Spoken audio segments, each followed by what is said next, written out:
It's time for the Saturday morning cup of coffee with Paul the Waterman. Now, here's Paul. Good morning. Welcome. Saturday morning coffee with Paul the Waterman here on 1310 KFKA. How's everybody doing today? Happy Saturday. So, I wanted to talk today with you regarding kind of getting back to the basics of water filtration, water treatment. So we've covered, contamination issues and concerns in the last couple of Saturdays we've been together. And now I want to kind of recap. Folks in northern Colorado, especially in well water, it's a mixed bag of nuts. You can have high iron content. You can have high hardness content, absolutely high nitrates, and also heavy sodium. And then some folks have almost naturally soft water. So that's why I called it a mixed bag of nuts. We were at a house in Nunn, Colorado, and it's a low-producing well. So the well pump is providing roughly a little over 2 gallons per minute. And when that happens, you need a cistern because at 2 gallons a minute, that's not enough, even at, the proper water pressure, 40 to 60 PSI. But at 2 gallons a minute, that's not really enough to sustain a shower. So the cistern is needed to provide capacity. But the problem is that if you have problem water, meaning hardness, iron content, even turbidity, and turbidity is floaty dirt, which turbidity being floaty dirt is very common also in northern Colorado, but it's also can be very common in low-producing wells. So the cistern, which will provide the capacity, it's hard to treat water before it gets to the cistern at 2 gallons a minute. And the reason being is that's even not enough flow rate to properly operate a water filtration system. So water softeners need, on average, about 5 to 7 gallons a minute. And if you use a water filtration media like berm or green sand, let's say, or people like to call them iron busters, well, that's a very heavy media, and that requires at least 10 gallons per minute of flow rate to properly backwash those units. Now, when you have a cistern, and we have iron in the water, it's clear water iron or ferrous iron, what's going to happen is that iron's going to oxidize inside that holding tank or inside that cistern. And once iron oxidizes, so it goes from clear water iron to oxidized iron, they call it ferric iron. So ferrous is clear water iron, oxidized iron is called ferric iron. And when that occurs, then you need a different type of filtration media to remove it. Inline filter will grab it, but not all of it. An inline filter meaning a 4x20 sediment filter, 5 micron. Don't use carbon filters in that instance because remember, guys, carbon filters can be breeding ground for bacteria. And 9 times out of 10, with heavy iron content comes iron bacteria, FYI. So with this situation, what we want to do is use a specific filter media that's designed to attack ferric iron. And I'm a big fan of dual tank filtration systems in this case. Remember, a single tank system, any kind of single tank filtration system, when you have problem water, has no choice but to use the same dirty water during the cleaning cycle. So at the dual tank, you're alternating, right, going from tank 1 and then tank 2 takes over, but then you're taking clean water from one tank to backwash the other. So when a cistern is needed to provide enough water volume for the home, you want to also consider this. If you aerate the tank, that's also going to aeration. Some people are going to have to aerate if they have high carbon in the water. That's another thing we ran into. Carbon dioxide in the water. We have another customer here in northern Colorado we're helping that has high CO2 in the water supply, which is causing air in the water lines. Now, they've been putting up for this for a long time. They're kind of used to it. But they were always thought it was a well pump problem. It was something wrong with the well. So they had several companies come out to take a look at it, scope the casing to make sure there wasn't any compromise there. They thought maybe they might be running out of water, but no, it's just, it was none of those. It was carbonation. That scenario, if you have carbon in the water, and you can use a cistern, and then that's where you want to have a vent inside that cistern to help off-gas the CO2. And then you have to have an external delivery pump. So well water is going to be our topic today. And so if you have any questions, you can always email me at paul.dowding, so that's paul.dowding @waterpros.net, or send me a text at 720-951-4130, and I would love to answer any questions that you have. So with problem well water, and when we're using a cistern, it's a good idea to do a pre-test first so you know what you're looking at. And again, because of a low producing well, and if you're at 2 gallons per minute, if you're under, basically from 5 gallons per minute under as far as production, there's just really no way that you can pre-treat that water before it gets to that cistern, because there's not enough water being provided to properly backwash any pre-treatment. So it would go to the cistern, and then you would have an external pump, and that external pump would take over, and that would provide the water that's being delivered to the home. So then the well pump pumps the water to the cistern. Then you have an external pump connected to the cistern that would pump the water through the filtration system, and also then provide water pressure to the home. So with iron content, when you have oxidized iron inside a cistern, that also can create, obviously, smell, right? Iron can create the smell of rotten eggs. Not only sulfur or H2S gas, sulfur gas, but heavy iron content. So we have a customer up in the foothills in northern Colorado that has just that issue as well. So we have, she has a low producing well, high iron content. It builds up inside that cistern, and then that heavy iron content passes through the home. It builds up in the aerators, accumulates in the hot water heater. And when that happens, and if you have a magnesium rod in the hot water heater, the magnesium rod with the iron content is going to create a stinky, smelly stew of water. So what we want to do is, there's a specific media that's designed to remove ferric iron. It's not green sand. It's not berm. It's like a Pyrolux filtration media, and what that does is that captures the iron. It's really good at grabbing it, but we have to have a minimum of 10 gallons per minute to rinse the filter media. So that means that the external delivery pump is, we're going to have to set up at 220 volts, and you're going to want a 20 gallon per minute pump. And the reason why you want to have a 20 gallon per minute pump, because you want to make sure that you have enough water pressure and enough water volume that can properly backwash that filter media, and then that will do the trick.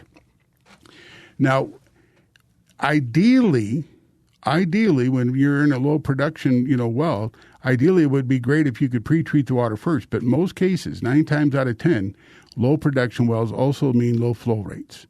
So, if you have that situation, you have that problem, we absolutely have a solution for you. If you have, high CO2, carbonation in the water, we can absolutely offer a solution to take care of that as well.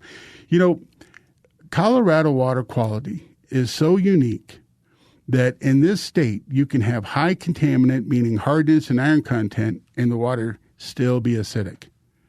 That's something that just amazes me. Normally, if you have acidic water, what that would mean is that, the water should be empty.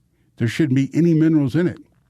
Case in point, a reverse osmosis system, the water from the reverse osmosis system averages a pH of 5. Now, low acidic water does not hurt the harmful to the human body, FYI. But RO water basically removes 99.99% of everything out of it. So that's acidic water. But here in Colorado, you can have acidic water and still have high hardness and iron.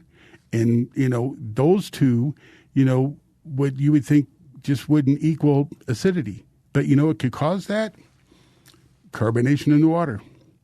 So if you took acidic water that had hardness and iron content and you put that into a holding tank, eventually the carbonation would off-gas out of the water and the water would no longer be acidic. But in certain situations, because we're filtering on demand and with high iron and hardness content, it's ideally that we remove the hardness, remove the iron, and then we'd have to add calcium back to the water so it would no longer be aggressive. So in some situations, problem water treatment, water filtration is not plug and play. So we really want to understand everything.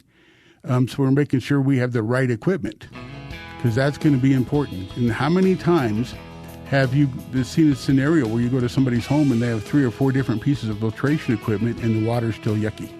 Okay, let's take our first break. This is Saturday Morning Coffee with Paul the Waterman on 1310 KFKA.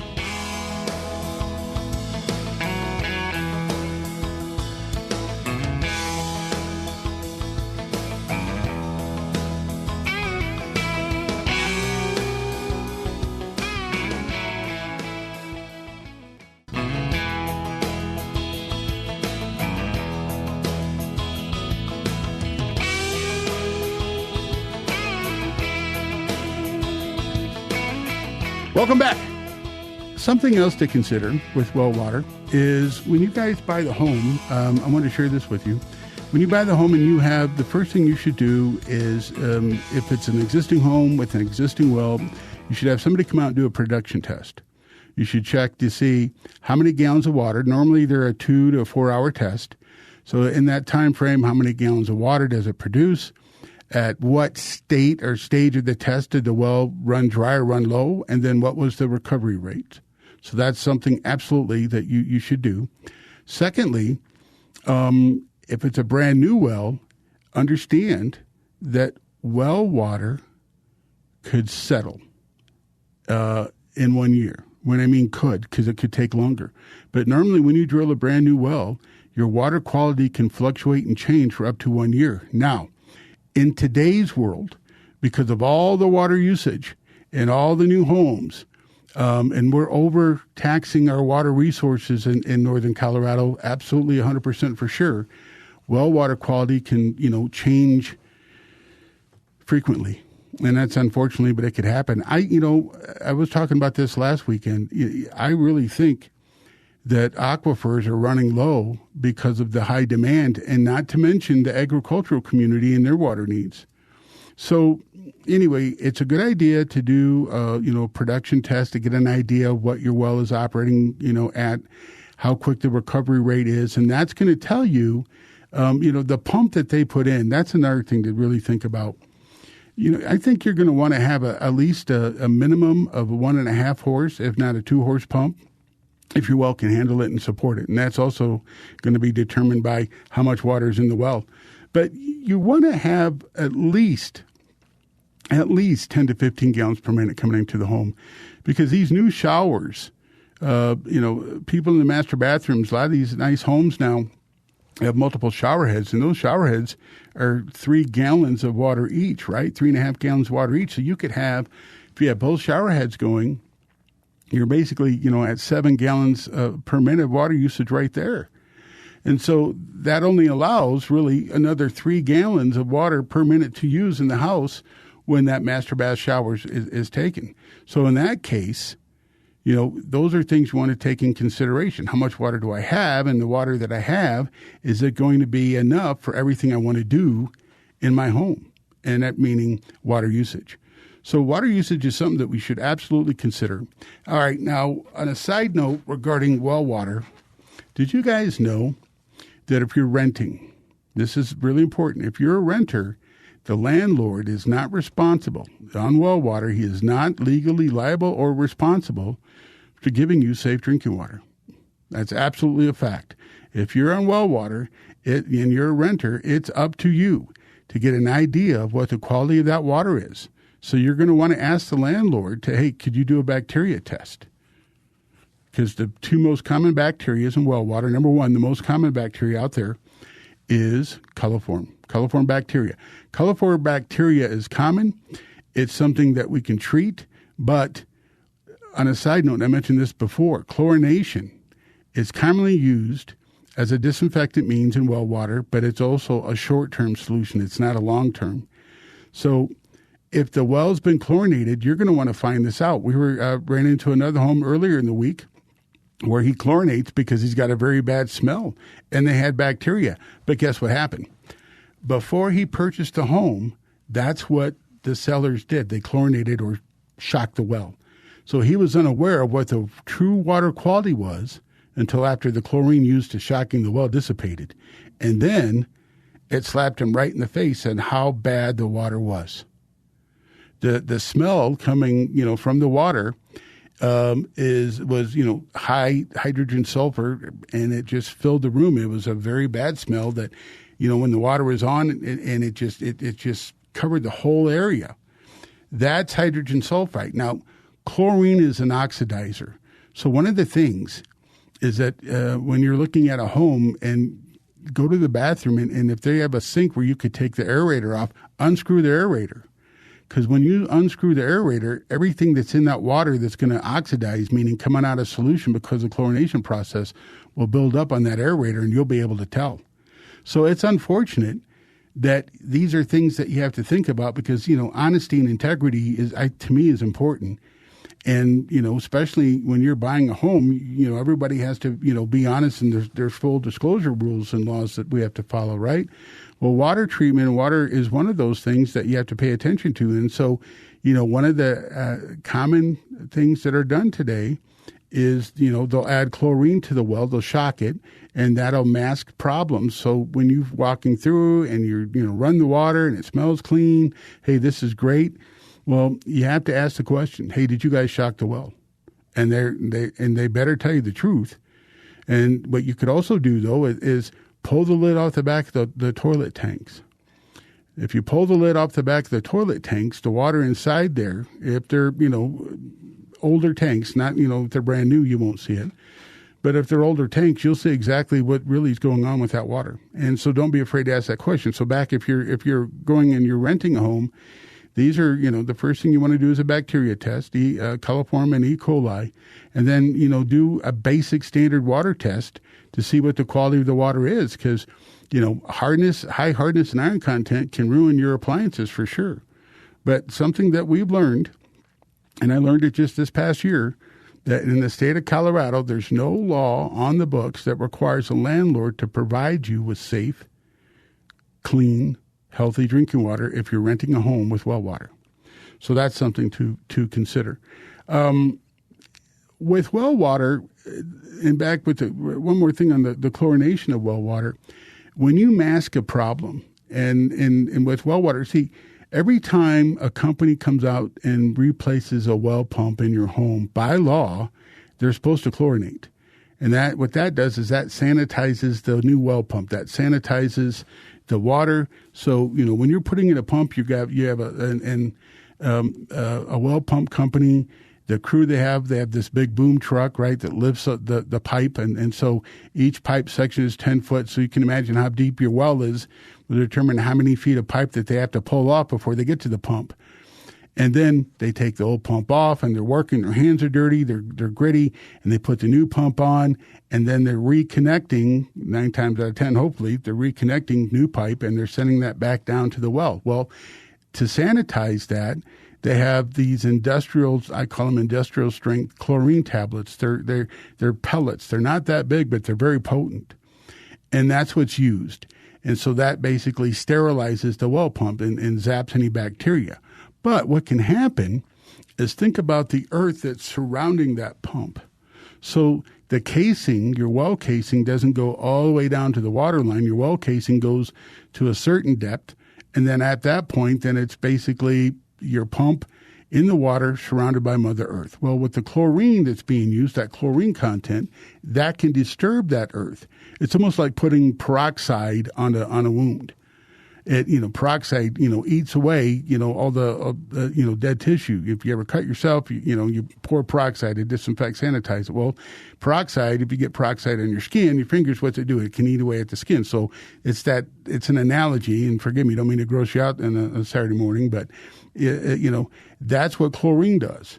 So, you could then, in theory, have an issue that you never had before.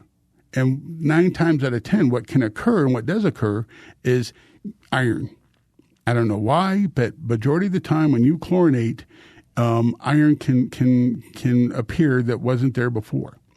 So these are things that, you just take in consideration regarding well water. And when we come back from our break, I want to talk about another issue that's very common here in northern Colorado, and that's high nitrates in our water. High nitrates are very unsafe. They can cause miscarriages in humans and in animals. Definitely make you sick, but it's a very common issue, and we'll talk about how to remove high nitrates. This is Saturday Morning Coffee with Paul the Waterman on 1310 KFKA.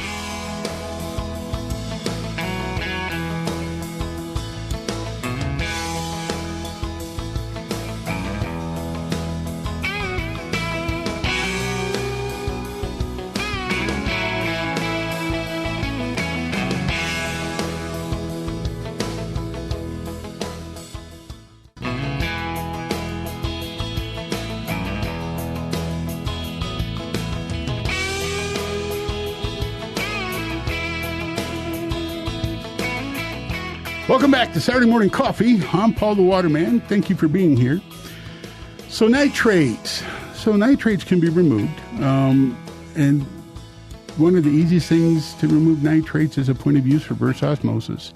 There also is a whole house solution to removing nitrates, and that's with aniline resin. A strong base aniline resin will remove nitrates. But both the reverse osmosis and the aniline-based resin system, an aniline-based resin system looks just like a water softener, operates like a water softener, but the filtration media is oppositely charged. But both those two solutions require soft water. So when you have high nitrates, you definitely want to do a complete water analysis to see how hard my water is with the hardness and iron content. Now, 9 times out of 10, you're going to have hard water and you're also going to have iron. So you're going to want to pre-treat. So pre-treatment with well water, with hardness and iron content, we absolutely recommend a dual tank water softener. Ion exchange resin is what will remove the hardness and iron content. And then it's the CAD opposite, anion resin will remove the nitrates.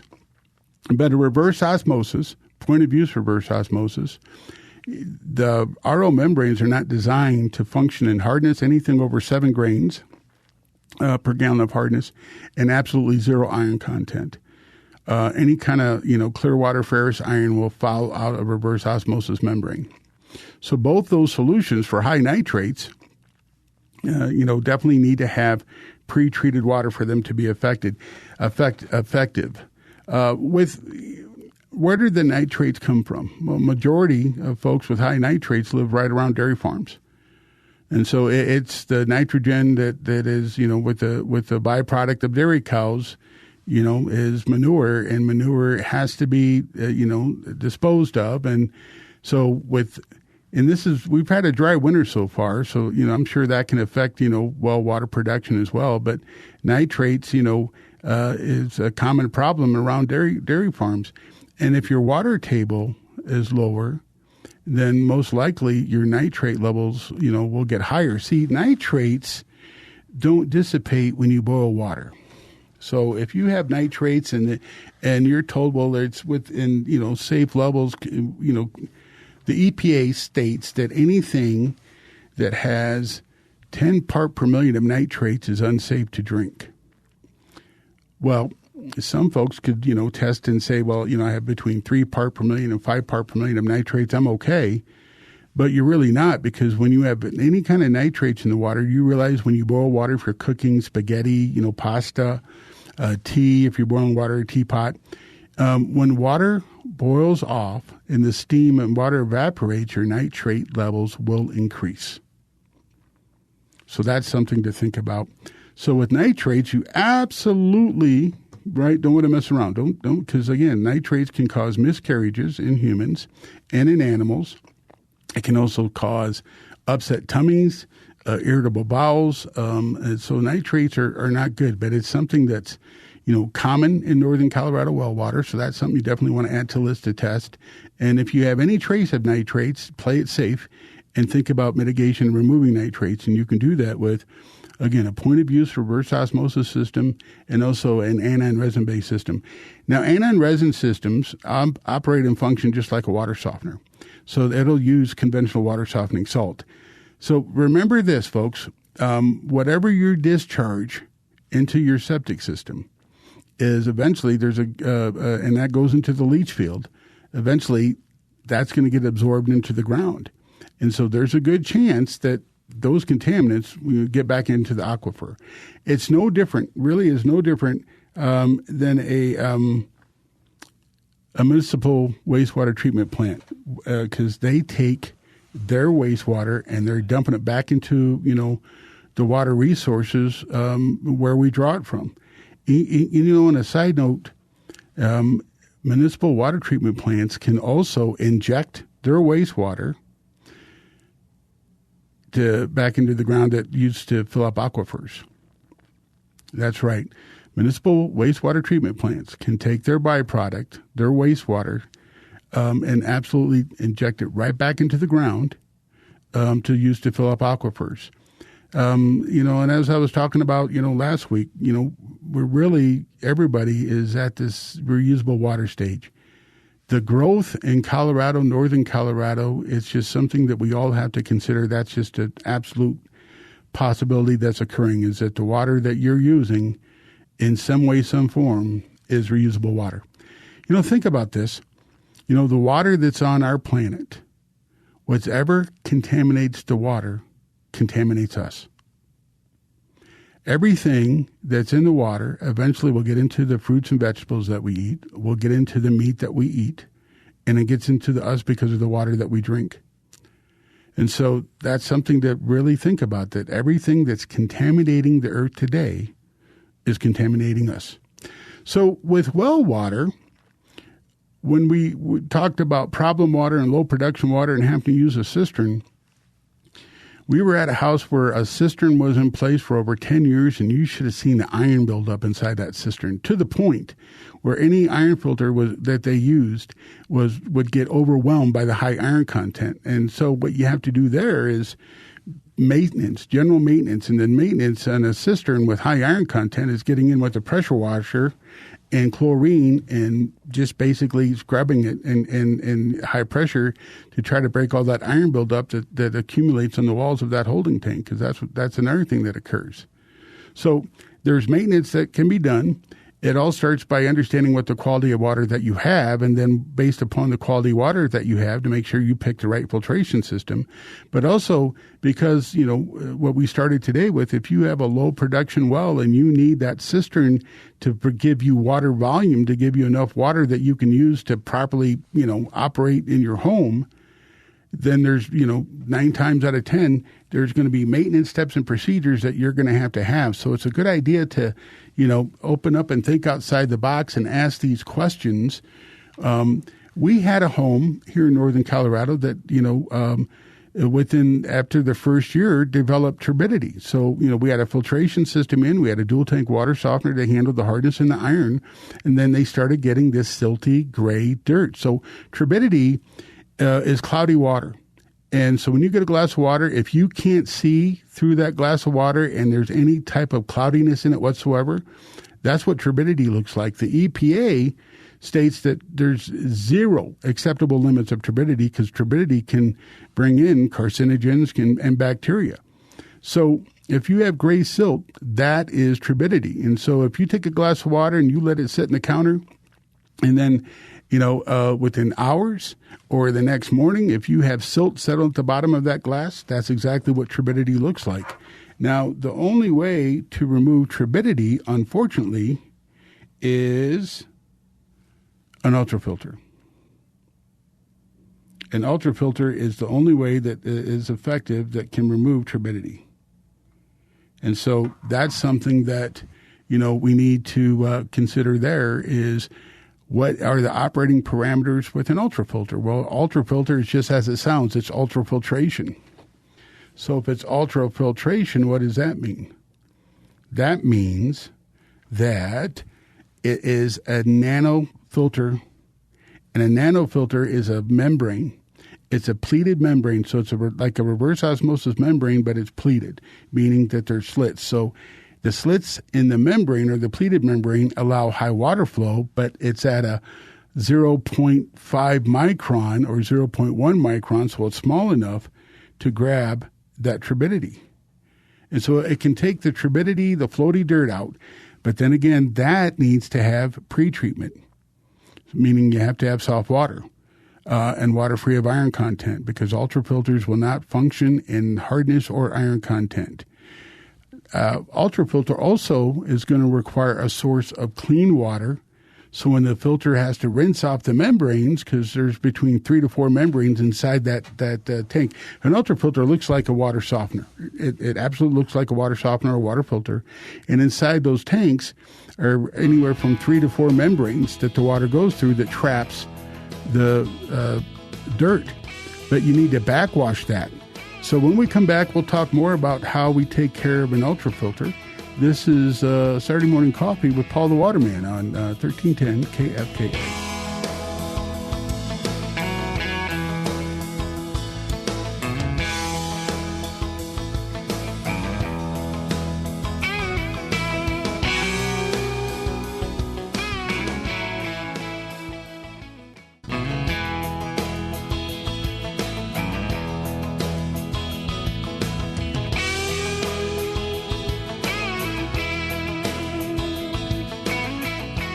Welcome back. Saturday Morning Coffee with Paul the Waterman. All right. So the ultrafilter, it needs a source of clean water. And so what we normally do with an ultrafilter to achieve that is put in a pressure tank, a holding tank. And that pressure tank stores between 30 to 40 gallons of ultrafiltered water. And that ultrafiltered water, which is soft and, free of contaminants, that's what we use to rinse those membranes. And by rinsing the membranes, we get rid of all the dirt, and that's sent down the drain. So ideally, any type of filtration you do on well water in your home, you're going to want your filtration system to have a source of clean water, because without a source of clean water, then, your filtration system, will not work. And reason being is it's common sense. If I'm going to use the same dirty water to rinse my filtration system that I'm filtering, then how effective is that going to be? It's like, am I going to use the same wash water to rinse my clothes? So, that's why everything starts with the water test. That's why it starts with, how much hardness and iron content do I have? On water softening, let's talk about a standard conventional water softener real quick. So if you live in town and you have a water softener, 9 times out of 10, the company that installed your water filtration equipment, they should have an override or a default regeneration. So ideally, what water softeners want to do is you program them to the water hardness, and then the system modern day equipment will backwash based on demand, based on usage. But because a single tank softener has no choice but to use the same dirty water to backwash, you're going to want to have a default. You're going to want to have an extra regeneration in there to help offset the fact that I'm using the same dirty water to backwash. So that's why single tank water softeners use a lot of salt in some cases, about 15 pounds every time it goes through a cleaning cycle if it's set properly. Because if you got a 32,000 grain filtration system, you need a minimum of 15 pounds of salt for it to go through a backwash. And if I'm using the same dirty water over a period of time, that softener will get upside down, meaning that instead of having 100% of the filter media available, you'll start losing percentages because of just by using the dirty water during backwashing. So then the capacity is less. So if it's set at a 32,000 grain capacity and you don't have an extra regeneration program to help offset the fact that you're using the same dirty water to backwash, you're going to lose that 32,000 grain capacity filter. So if you have a water softener and you see hard water buildup on the kitchen sink, on the shower head, that's because your water softener is not functioning at 100% capacity. So what you need to do is you need to, by default, add an extra regen cycle. So what we do at Water Pros is that every 14 days, we'll have the system go through a regen. So it's going to be programmed to backwash based on usage. But then every 14th day, we're going to want to go through an extra cycle to help offset the fact that we're using the same dirty water to regen. Now, that's something that if it's properly programmed and maintained, your softener will operate ideally, efficiently, and you'll have 100% H2O free of hardness. But if you don't, then programming, 9 times out of 10, that's the issue, is that water softeners are not properly programmed. You know what the most common issue I see with water softeners is the salt dosage is not set properly. And if you don't have the right amount of detergent, then you're not going to get the complete 100% capacity. So that's the most common, is that they don't set the salt dosage. You know, there's a company out there that was common in setting salt at only 9 pounds on a 32,000 grain system. And so you'd go out and do a service call, and they wonder why I'm getting hard water bleed through. Well, it just wasn't getting, enough detergent. So, check that. If you guys have any questions, shoot me a text, give me a call, 720-951-4130. And like I said, I'll be more than happy to, answer any questions you may have. So a dual tank softener on well water is absolutely necessary because of the multiple issues that well water can have.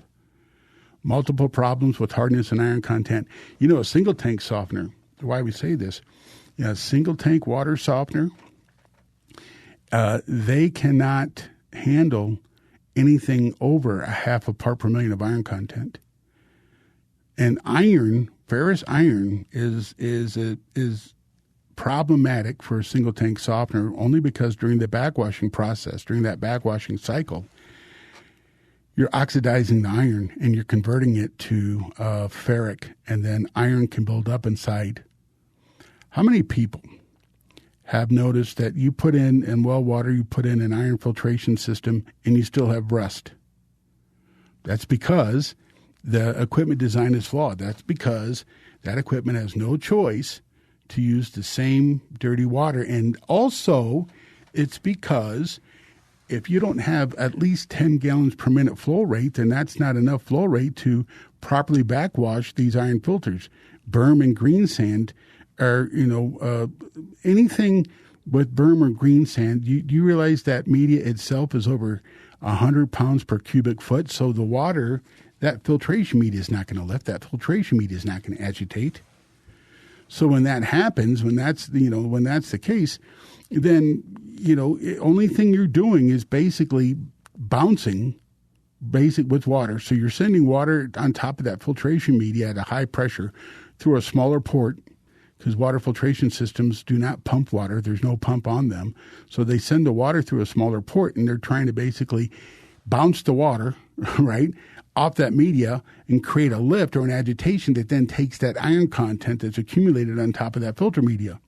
And then that sends down the drain. But what's happened, the reason why it's flawed, is because you're using the same dirty water to do so. But then you're also forcing all that other iron content, and that goes to the bottom of the filter system, and it accumulates. The very bottom of a water filter, a softener or water filter, is the distributor tube. And that distributor tube is what basically controls, or not controls, excuse me.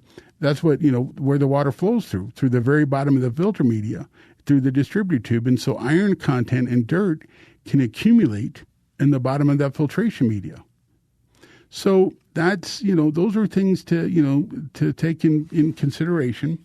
And that's another reason, if, you've got, a multiple filtration system and you have iron in the water and you're thinking, I have iron in the water even after I have, 3 different filter tanks downstairs to take care of it. It's not, it's not the right equipment.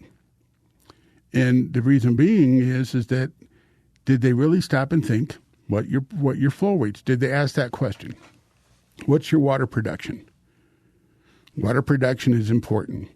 Flow rates, is very important. So, it's a good idea to understand what your water quality is and what your well water produces so you can make the right choice in water treatment equipment. And, so when we're talking about a cistern, if you have a low producing well, then what we have to do is design the right kind of filtration system that can handle, what's going to build up and oxidize inside the cistern. I'm not a fan of adding chlorine to anything because chlorine mixed with organics create carcinogens, creates trihalomethane. So I'm not a fan of that. And I'm absolutely not, want to, talk about that at all. But I do think that we need to understand, the quality of our water. So if we can understand what the quality of our water is, and the production of the water and the flow rate of the water, then you can design the right system. And when you have a cistern, these are things you're going to have to think about because the water in that cistern, if you have a low producing well, and then the low producing well means you have low flow rates, then a standard conventional water filtration system will not work. And you can't pre-treat the water before it gets in that cistern. So that's where you have to do the math and you have to figure, okay, what maintenance and what kind of equipment do we need to properly treat the water that's going to be building up in that cistern because all those contaminants will oxidize out of there. Think about this. A back of the holding tank in the toilet. The holding tank in the toilet is just like a cistern if you think about it. So what that water looks like inside that toilet is what it's going to look like inside that cistern. So we're out of time. It just goes by too fast, doesn't it? Thank you so much for being with me. You guys enjoy the rest of your Saturday. And we'll talk to you next weekend. Be blessed, and thanks for listening to Saturday Morning Coffee with Paul the Waterman on 1310 KFKA. Bye-bye.